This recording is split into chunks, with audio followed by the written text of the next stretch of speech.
Good morning, everyone. I am Vanessa Joy Prutas, and this is the continuation of Immigrants of Superpowers. During the first decades after World War II, such products of new technologies as computers, television, jet planes, contraceptive devices, and new surgical techniques all dramatically altered the pace and nature of human life.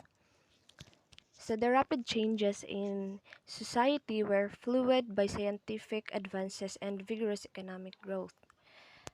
It was called a technocratic society.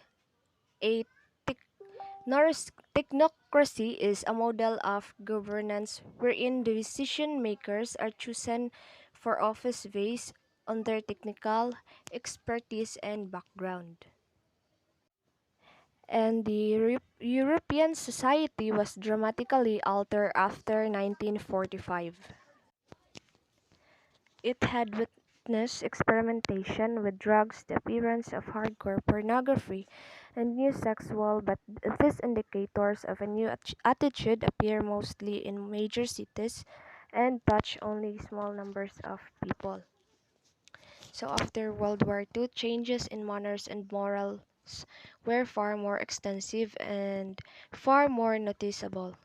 New attitudes towards sex and use of drugs were only two manifestations of a growing youth movement in the 1960s that questioned authority and fostered rebellion against the older generation.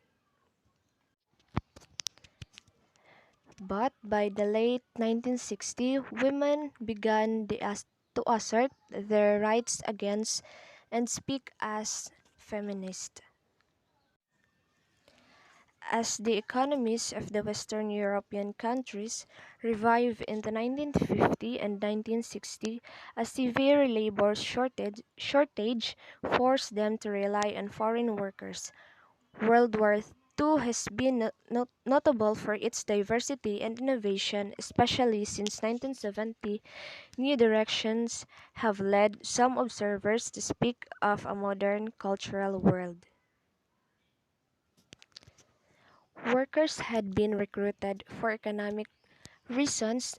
Their presence caused social and political problems for their host countries.